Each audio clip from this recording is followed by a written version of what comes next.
Hello everyone, welcome to my channel. This is Priya Bhargav. Today we are going to start Unit 17. This will be a single video जिसमें हम पूरी unit के बारे में बात करेंगे. Unit 17 is from block 5 MPCE 046 that is applied positive psychology. इस unit में हमें फ्यूचर पर्सपेक्टिव बताया, जैसे कि चैप्टर का नाम बता रहा है, current trends and future directions and positive psychology. So अब तक क्या हुआ और अब आगे क्या प्रोबेबिलिटी है, इसके बारे में हम पढ़ेंगे.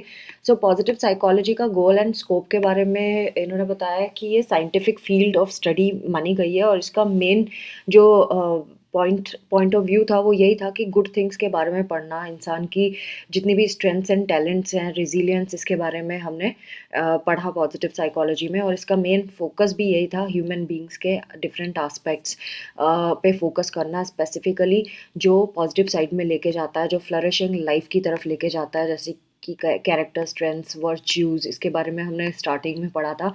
एंड एक मीनिंगफुल एंड फुलफिलिंग लाइफ के बारे में. मार्टिन सेलिगमन का बहुत बड़ा रोल है पॉजिटिव साइकोलॉजी में, है ना. और जो फिफ्थ इन्होंने आगे वही बताया कि साइकोलॉजी जब शुरू हुई थी 20th सेंचुरी के टाइम पे, तो मेन फोकस यही था कि मेंटल इलनेस को आइडेंटिफाई करना एंड देन उसको ट्रीट करना, मतलब निगेटिव आस्पेक्ट को देखना. पॉजिटिविटी के बारे में नहीं सोच रहे थे. फिर धीरे धीरे जब पॉजिटिव साइकोलॉजी आया तो उसके ऊपर वर्क करना शुरू हुए हम. सो DSM करके इसका जो फिफ्थ एडिशन है वो 2013 में निकाला गया था, जिसमें सारी मेंटल इलनेस, उनके ट्रीटमेंट के बारे में दिया गया था. जो सेकेंड वर्ल्ड वॉर था उससे पहले साइकोलॉजी के 3 फंडामेंटल मिशंस थे. वो कौन कौन से थे? मेंटल इलनेस को क्योर करना, जो जितने भी लोग हैं उनकी लाइफ को बेटर और ज़्यादा फुलफिलिंग बनाना. एंड तीसरा जो इनका फंडामेंटल मिशन था वो था कि टैलेंट जो है किसी भी इंसान के अंदर, उसको आइडेंटिफाई करना और नर्चर करना. ये सेलिगमन ने 1998 में बताया था कि सेकेंड वर्ल्ड वॉर से पहले साइकोलॉजी के 3 फंडामेंटल मिशन क्या थे. तो जो क्योर था मेंटल इलनेस का वो तो हमने क्लिनिकल साइकोलॉजी में हम देखते ही हैं. फिर लाइफ को बेटर बनाना वो हम पॉजिटिव साइकोलॉजी में कर ही रहे हैं. लेकिन उसके आगे ये जो आइडेंटिफाई करना, टैलेंट को नर्चर करना, ये भी पॉजिटिव साइकोलॉजी में आ गया. बट देन आगे भी इसके ऊपर वर्क होना बाकी है. वो क्या है वो हम धीरे धीरे इस चैप्टर के एंड होने तक समझ जाएंगे. तो जब 20th सेंचुरी एंड हुई तो जो ह्यूमन बींग्स का जो के ऊपर काम किया गया था वो सिर्फ उनकी वीकनेसेस को आइडेंटिफाई करके उसको फिक्स करने का किया था. डैमेज कंट्रोल वाला सिस्टम था. सेलिगमन ने 1998 में ये भी कहा था कि जो ट्रीटमेंट है, ट्रीटमेंट का मतलब सिर्फ ब्रोकन चीज़ को फिक्स करना नहीं होता है. इसका मतलब ये भी होता है कि उस इंडिविजुअल को नर्चर करना, उसके बेस्ट लेवल तक पहुंचाना, ऑप्टिमल फंक्शनिंग तक पहुंचाना. सो पॉजिटिव साइकोलॉजी रिसर्च का मेन फोकस यही था कि इंसान के अंदर अच्छी चीज़ें ढूंढना, आइडेंटिफाई करना, उनमें कॉम्पिटेंस क्या है, उनकी स्ट्रेंथ्स क्या है, उनके टैलेंट्स को नर्चर करना.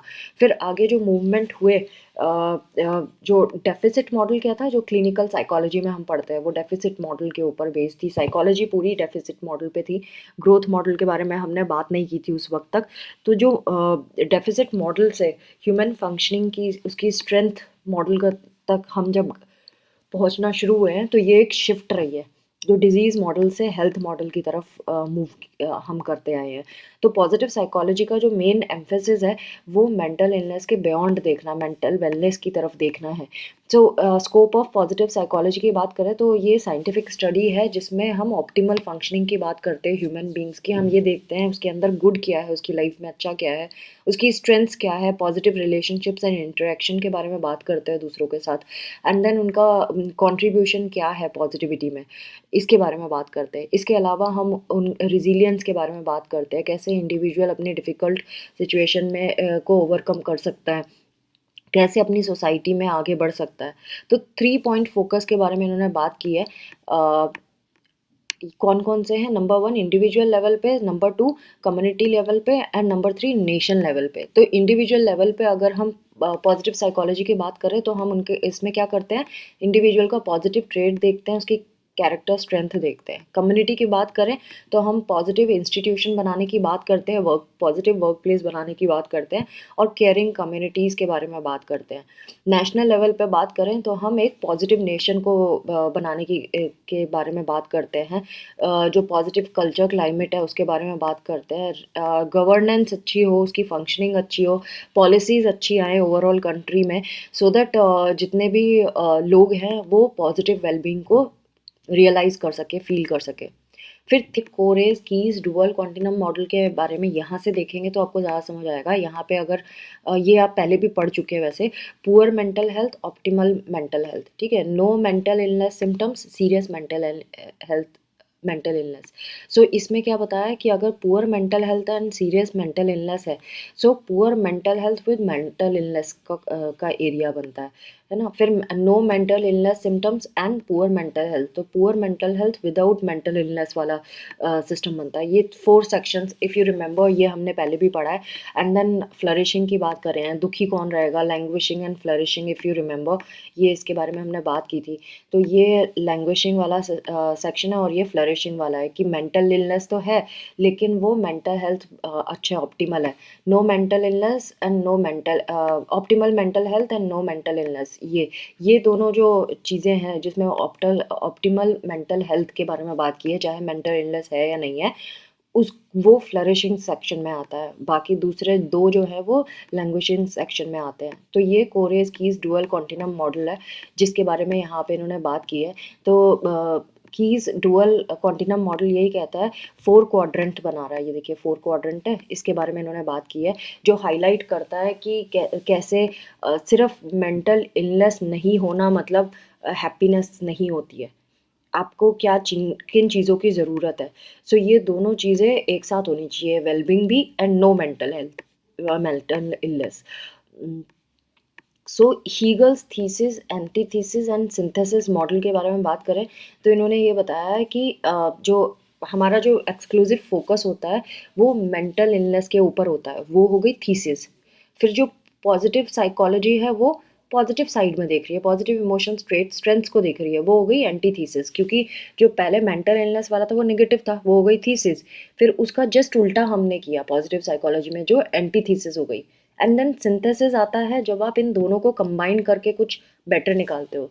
तो जैसे पॉजिटिव साइकोलॉजी की जो फर्स्ट वेव आई थी वो सिर्फ पॉजिटिव पॉजिटिव देख रही थी। जब पॉजिटिव साइकोलॉजी की सेकंड वेव आई तो उसने डार्क साइड भी इंसान की कंसीडर करना शुरू किया और ये भी बताया कि नेगेटिव इमोशन सिर्फ गलत या डिस्ट्रेसिंग नहीं होते, उनका कंट्रीब्यूशन होता है लाइफ में। जैसे रिजिलियंस के बारे में हमने पढ़ा था चैप्टर्स में, और कैसे वो कोपिंग में हेल्प करता है, वो सारी चीज़ें पढ़ी थी।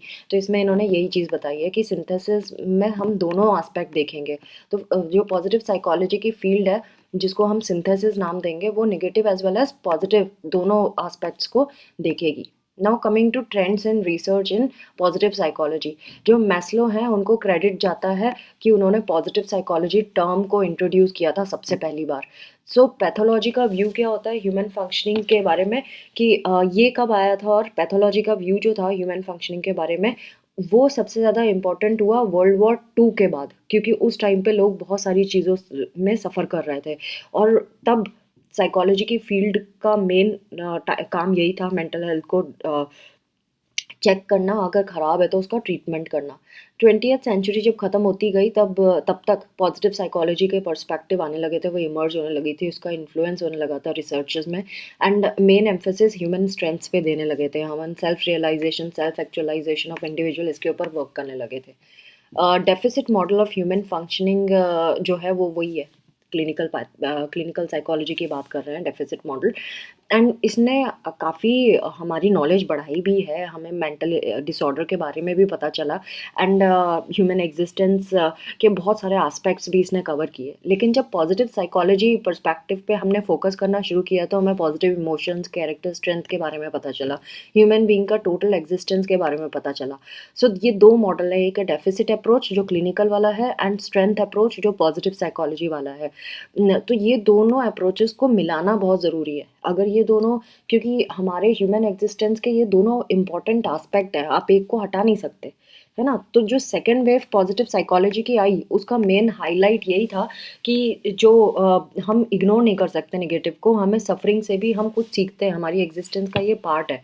सो वोंग ने 2019 में पॉजिटिव साइकोलॉजी 2 को कैरेक्टराइज किया था इन पॉइंट से। ये मैं पढ़ के बताऊंगी क्योंकि ये पॉइंट्स पे कुछ मिस नहीं होना चाहिए। ए पार्ट है accepting the reality that life is full of evil and suffering and confronting it with courage. हमें एक्सेप्ट करना होगा कि लाइफ में बुरी चीज़ें, सफरिंग, सब कुछ एग्जिस्ट करता है एंड हमें इसको फेस करना होगा करेज के साथ। सेकंड, वोंग ने बताया कि overcoming these suffering and the dark side of life will lead to sustainable well-being। और अगर हम इन सफरिंग्स को और डार्क साइड जो हमारी लाइफ की है उसको हम ओवरकम कर लेते हैं तो हम अपनी वेलबींग को सस्टेन कर सकते हैं, हमारी वेलबींग सस्टेन्ड रहेगी। सी पार्ट में उन्होंने बोला recognising that everything in life comes in polarities and there is a need to achieve an adaptive balance through dialectics। इन्होंने बोला है कि हमारी लाइफ में कोई भी चीज़ जो आती है उसके दोनों एस्पेक्ट होते हैं, पॉजिटिव एंड नेगेटिव, जिसको इन्होंने पोलैरिटी के नाम से बताया है। एंड इन दोनों को ही अचीव करना ज़रूरी है, हमें इन दोनों में अडेप्ट होना ज़रूरी है, तभी हम बैलेंस्ड लाइफ जी पाएंगे। फोर्थ, इन्होंने बताया driving the insight from indigenous psychology to enrich the field of positive psychology. ये भी ज़रूरी है कि हम जो इंडिजिनस साइकोलॉजी है, इंडिजिनस मतलब जो इंडियन साइकोलॉजी है, उससे हम लर्न कर सकते हैं एंड पॉजिटिव साइकोलॉजी की फील्ड को और एनरिच कर सकते हैं। या इंडिजिनस आप ये भी बोल सकते हो, जो होम ग्रोन होती है उसको इंडिजिनस कहते हैं। सेकेंड वेव जब साइकोलॉजी की आई, उसने वेलबींग को डायनामिक वे में देखना शुरू किया, जहाँ पे पॉजिटिव एंड नेगेटिव एस्पेक्ट को का इंटरेक्शन होता है और हर एक इंडिविजुअल की लाइफ में पॉजिटिव एंड नेगेटिव एस्पेक्ट होते हैं। उसके ऊपर 4 अंडरलाइंग प्रिंसिपल्स है जो लोमाज ने 2016 में दिया था, उन्होंने एडवोकेट किया 4 अंडरलाइंग प्रिंसिपल। नंबर 1 अप्रेजल, दूसरा covalence, third complementarity and fourth is evolution. So इनको वन बाय वन अगेन मुझे रीड करके ही समझाना होगा क्योंकि बहुत सारी चीज़ें मिस हो जाती हैं अगर ना बोलें, क्योंकि ये भी इंपॉर्टेंट पार्ट है इसका। सो 4 अंडरलाइन प्रिंसिपल लोमास का क्या है और किसके ऊपर है? सेकंड वेव जो पॉजिटिव साइकोलॉजी की आई थी उसके ऊपर है। अप्रेजल मतलब it states that appraisal of an emotion as positive और negative will depend on the contextual factor. जो जिस कॉन्टेक्स्ट में बात हो रही है, जो जो वहाँ सिनेरियो चल रहा है, उसके बेसिस पे ही हम अपने इमोशंस को समझेंगे पॉजिटिव है कि नेगेटिव है। जैसे कि एंगर एंगर नेगेटिव इमोशन ज़रूर है बट वो कोई फंक्शन एक रोल प्ले करता है, नेगेटिव इमोशन भी, है ना, उसका कोई रोल है, तो आपको उसका पॉजिटिव एस्पेक्ट देखना भी ज़रूरी है। तो कोई भी चीज़ है अगर उसका एक एस्पेक्ट मौजूद है तो उसका दूसरा एस्पेक्ट भी मौजूद होगा। तो ये इनका कहना था अप्रेजल में। कोवैलेंस में क्या कह रहे हैं? It refers to the presence of both positive and negative aspect in the same experience of phenomena. वही जो मैंने अभी बताया, एक फिनोमेना में दोनों एस्पेक्ट होंगे। जैसे कि इन्होंने बताया हम पॉजिटिव इमोशन को बहुत हाईलाइट करते हैं, लव, ऑप्टिमिज्म, लेकिन इसका नेगेटिव एस्पेक्ट भी होता है because when it is missing ये जस्ट उल्टा फीलिंग आता है।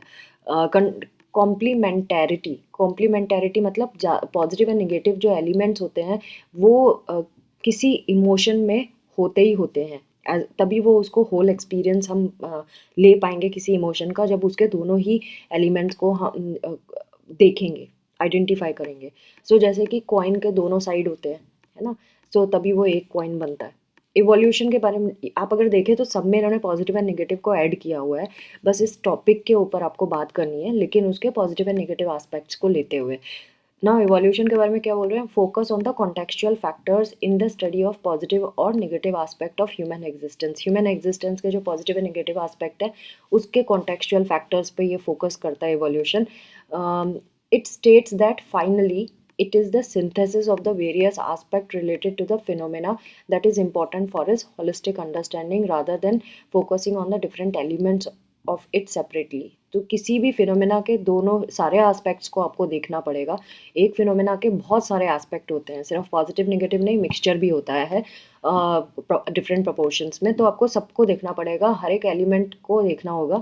आप अलग अलग एलिमेंट को सेपरेटली नहीं देख सकते, सबको कंबाइन करके देखना पड़ेगा। Now, next topic is creating a positive environment and culture across settings।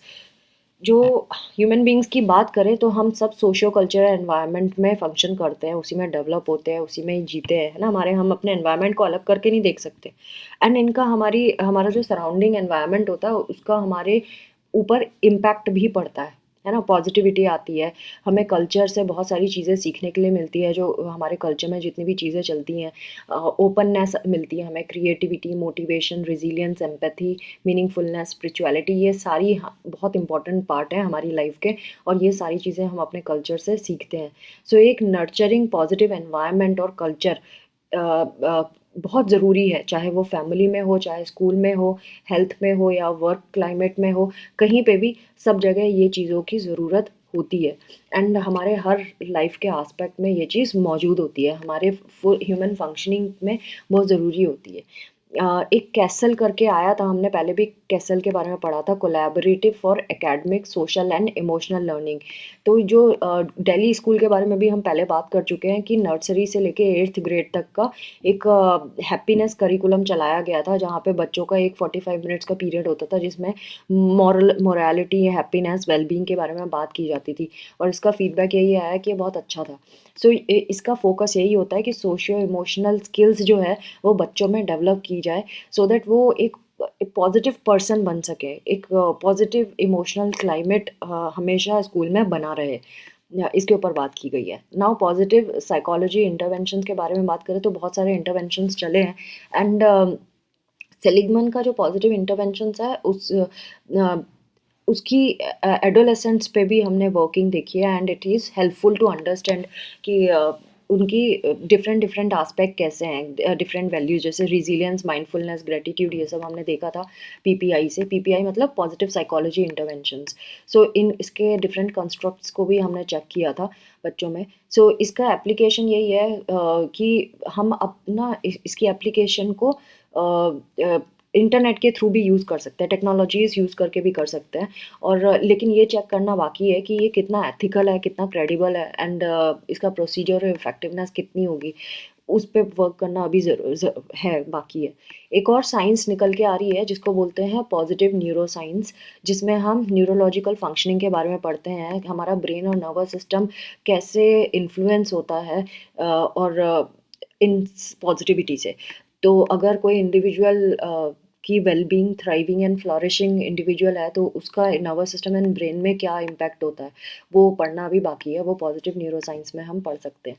तो इसके ऊपर और भी स्टडी होना बाकी है, तो जो भी पीएचडी के स्टूडेंट्स हैं वो इसके ऊपर स्टडी कर सकते हैं, अपने प्रोजेक्ट के बारे में सोच सकते हैं। नाउ फ्यूचर डायरेक्शंस इन पॉजिटिव साइकोलॉजी क्या है, पीपी 3 के बारे में बात की गई है यहाँ पे। अभी पॉजिटिव साइकोलॉजी फर्स्ट वेव निकल चुकी है, सेकंड वेव भी निकल चुकी है, थर्ड वेव पे हम ड्रॉप करने वाले हैं। तो जब हम पॉजिटिव साइकोलॉजी 3 की बात करते हैं, यानी कि सिस्टेमिक अप्रोच के बारे में बात करते हैं, तो फर्स्ट वेव जब हमारी आई थी तो हमने सिर्फ पॉजिटिव एस्पेक्ट देखा था, सेकंड वेव आई तो हमारा फोकस पॉजिटिव एंड नेगेटिव के इंटरप्ले के बारे में चला गया। अब थर्ड जो वेव आई है पॉजिटिव साइकोलॉजी का, वो शिफ्ट हो रही है इंडिविजुअल से सोशियो कल्चरल कॉन्टेक्स्ट में।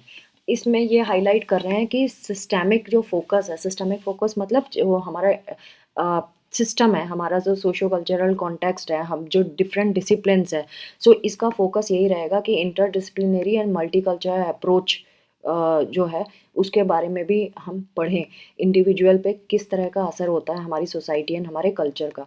जो थर्ड वेव है पॉजिटिव साइकोलॉजी की, वो एंटी थीसिस होगी सेकंड वेव जो साइकोलॉजी की थी उसकी। तो सेकंड वेव साइकोलॉजी थीसिस माना जाएगा, और थर्ड वेव जो है वो एंटी थीसिस माना जाएगा। सो मतलब 3 सेक्शन थे, if you remember, thesis, antithesis and synthesis. So अगर थीसिस हम second wave of positive psychology मानते हैं, तो एंटी थीसिस क्या होगा, third wave of positive psychology होगा। तो इनका फोकस यही है कि ह्यूमन एक्सपीरियंस जो है उसको देखें कि डिफरेंट फील्ड्स में वो कैसे कैसा होता है। सो थर्ड वेव जो पॉजिटिव साइकोलॉजी की है, ये system and socio cultural dynamics के बारे में पढ़ता है, और इसके ऊपर रिसर्च हो रही हैं अभी, और भी होंगी आगे जाके। तो मेन फोकस यही है, फर्स्ट का था हमारा पॉजिटिविटी, सेकंड का था पोलैरिटी, एंड थर्ड का है कॉम्प्लेक्सिटी। सो आपको ये पता होना चाहिए कि कौन कौन से वेव्स में क्या क्या हमने देखा था। तो फर्स्ट में तो पॉजिटिविटी को ही फोकस किया था, सेकंड में हमने पॉजिटिव निगेटिव दोनों एस्पेक्ट देखे थे, मतलब पोलैरिटी हो गया, एंड कॉम्प्लेक्सिटी मतलब हम अपनी सोसाइटी एंड कल्चर का इम्पैक्ट क्या होता है वेलनेस पे, उसके बारे में भी पढ़ेंगे, एंड बाकी डिसिप्लिन्स को भी इंक्लूड करेंगे। नाउ जो पॉजिटिव साइकोलॉजी है, इसको फ़ोकस करना ज़रूरी है, ये तो पता ही है कि पॉज़िटिव एंड नेगेटिव एस्पेक्ट में। हमें ये भी देखना ज़रूरी था उस टाइम पे कि डेफ़िसिट्स जो वीकनेसेस हैं, उनको हाइलाइट करना भी ज़रूरी है सो दैट हम इंडिविजुअल के हर एक एस्पेक्ट एक्सटर्नल और इंटरनल जो एसेट्स हैं, उनको भी आइडेंटिफ़ाई कर सकें। जब हम उसकी वीकनेसेस पे वर्क करना चाह रहे हैं। फिर इन्होंने ये भी बताया कि बाकी जो अभी डिफरेंट डिफरेंट फील्ड्स हैं जिसमें ऑलरेडी बहुत कुछ रिसर्च हो चुका है, जैसे कि ईस्टर्न पर्सपेक्टिव है, Confucianism, Taoism, Buddhism, Hinduism, Jainism, इनमें पॉजिटिव साइकोलॉजी के ऊपर बहुत काम किया गया है। उन्होंने बताया है कि कैसे बैलेंस होना बहुत ज़रूरी है पॉजिटिव एंड नेगेटिव के ऊपर। सो बैलेंस डिफरेंट पर्सपेक्टिव में देखा गया है इंडिविजुअल की फंक्शनिंग एंड डेवलपमेंट के ऊपर। यिंग यांग जो चाइनीज़ फ़िलॉसफ़ी है, उसमें भी ऑपोज़िट के बारे में बात की है, जो ऑपोज़िट्स कैसे इंटरडिपेंडेंट होते हैं, जैसे यिंग एंड यांग के बारे में बात की है, जो पूरे लाइफ़ एंड यूनिवर्स को गवर्न करता है। यिन की बात करें तो ये फेमिनाइन एनर्जीज़ हैं, डार्क होती हैं और नेगेटिव होती हैं, एंड यांग की बात करें तो मस्कुलाइन एनर्जीज़ हैं, ब्राइट एंड पॉजिटिव एस्पेक्ट होते हैं ये। सो इन दोनों का बैलेंस होना, दोनों फोर्सेस का ये बैलेंस्ड होना ज़रूरी है और ये इंटरडिपेंडेंट होते हैं। That is why they create harmony and peace in the universe. So Hinduism में भी आपने अर्धनारीश्वर के बारे में बात किया होगा, जिसमें unity of female and male का कंट्रीब्यूशन बताया है बैलेंस और हार्मनी के लिए। Now Indian perspective of human wellbeing के बारे में बात करें तो यहाँ पे इंडियन व्यू के बारे में बात किया गया है, जैसे स्थित प्रज्ञा, यानी कि maintaining balance between positive and negative, इसके बारे में बात की है। इक्विनिमिटी के बारे में बात की है, हैप्पीनेस एंड मिसरी के बीच में, सक्सेस एंड फेलियर के बीच में, एंड ये सस्टेनेबल हैप्पीनेस को जनरेट करती है, प्रमोट करती है। फिर इंडियन साइकोलॉजिकल थॉट के बारे में बात करें तो इसका भी फोकस ये हमारा ह्यूमन बीइंग का जो रिलेशन है, इंटरकनेक्टेडनेस है यूनिवर्स की डिफरेंट एंटिटीज़ से, उसके ऊपर बात करती है इंडियन साइकोलॉजी, एंड हाईलाइट करती है सोशो कल्चरल कॉन्टेक्स्ट के बारे में, कैसे इंडिविजुअल का जो हैप्पीनेस है और वेलबींग वो डिपेंड करता है हमारे सोसाइटी एंड कल्चर से। पॉजिटिव साइकोलॉजी की भी जो ये भी कैरेक्टराइज लेकिन हमने जो अभी वेस्टर्न, क्योंकि वेस्टर्नाइज्ड वे में साइकोलॉजी डेवलप हुआ है वेस्टर्न साइड से, तो इसीलिए हम बहुत सारी चीज़ें मिस कर जाते हैं। तो अगर पॉजिटिव साइकोलॉजी क्योंकि वेस्टर्न कल्चर से आया है, इसीलिए वो इंडिविजुअलिज्म पे ज़्यादा फोकस्ड है। बट इंडियन साइकोलॉजी की बात करें तो वो एडवोकेट करता है सर्वोदया, मतलब वेलबींग ऑफ एवरीवन। एंड इसकी जो एक और चीज़ प्रैक्टिस करने के लिए बोलते हैं वासुदेव कुटुंबकम, है ना, the whole world is like family, इसके बारे में बात करता है इंडियन साइकोलॉजी।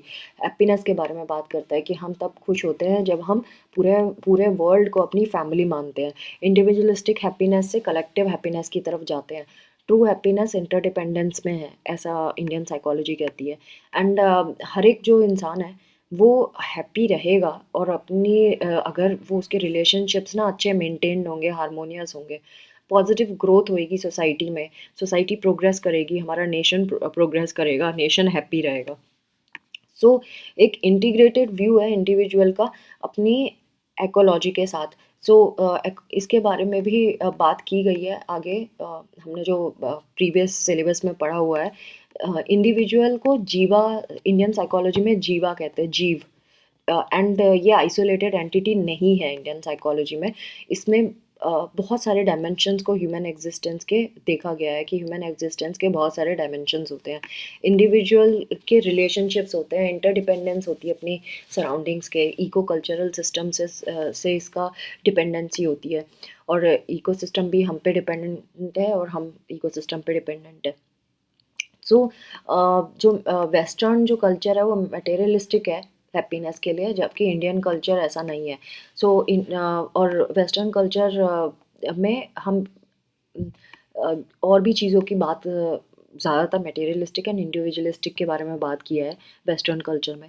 इंडियन कल्चर की बात करें तो हम physical, social, culture, moral, spiritual हर एक एस्पेक्ट के बारे में देखते हैं एंड फोकस करते हैं, तभी हम मानते हैं कि एक इंडिविजुअल का वेलबींग हो सकता है।